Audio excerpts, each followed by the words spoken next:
It is great to be back in the studio, back in New York City. Got back in last night from Massachusetts, was away for Thanksgiving and Black Friday, just about what you would expect. Of course, Black Friday signifies the beginning of the frantic buying season that usually goes from, really from the day after Thanksgiving until Christmas, essentially, is the period there.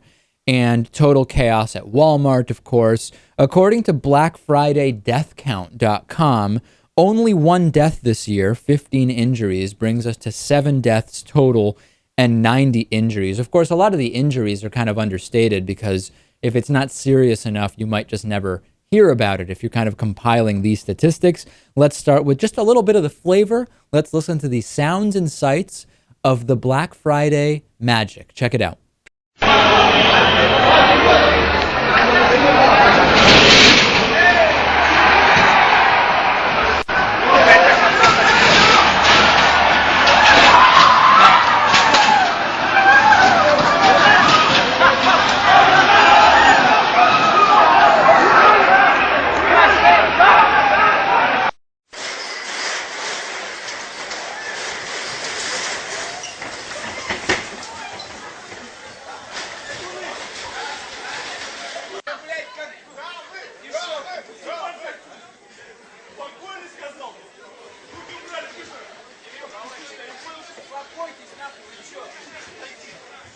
Okay, so there's that. Then there's this video of a guy at Walmart. At first, it looks like he's stealing stuff from other customers, but then later, I guess it turned out he was actually trying to help a kid that was trapped underneath a crowd of people. It's just unbelievable. Look at this.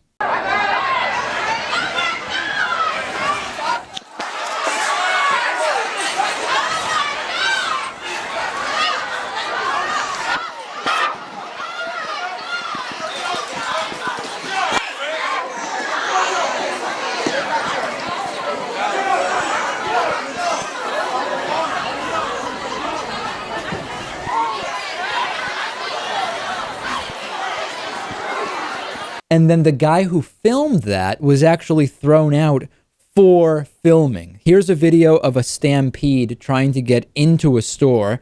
People are completely out of control, jumping fences, breaking down the fences, just amazing stuff.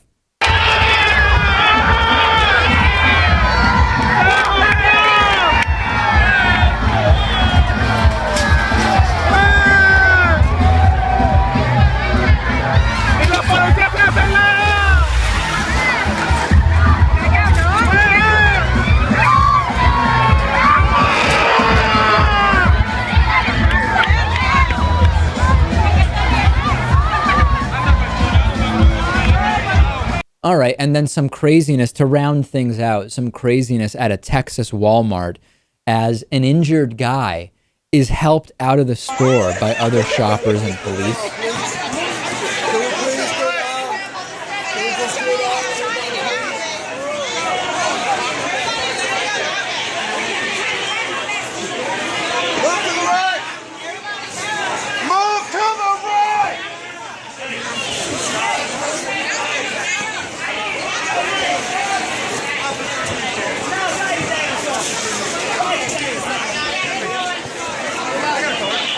It's gotten completely absurd, Lewis. I drove by, just for kicks, I drove by the local Walmart up in Massachusetts where I was spending Thanksgiving around, I think it was maybe like 9 p.m. or something like that.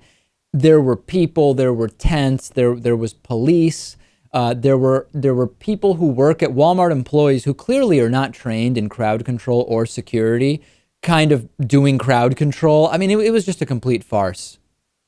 If I were a Walmart employee, I would refuse to work on a day like this. I just wouldn't come in, even at the expense of being fired. Does it make any sense, Lewis, that a quirky healthcare website like healthcare.gov makes you skip health insurance angrily altogether and write to Congress, but you'll risk serious injury or even death to get like a cheap DVD player and surge protector at a Walmart? What does this say about our priorities? Oh, clearly they're way off, David. It's incredible that it's come to this, and all for what? I mean, where's the symbolism here? How are presents important to Christianity? Oh, well, they're just incredibly important because if you can save $400 on an item that you never really needed anyway, that's an incredibly great thing to do, and Jesus would have loved it. In fact, Jesus was one of the first advocates of consumer electronics purchases on a seasonal schedule. I hear he was also a big fan of stampedes and people getting trampled.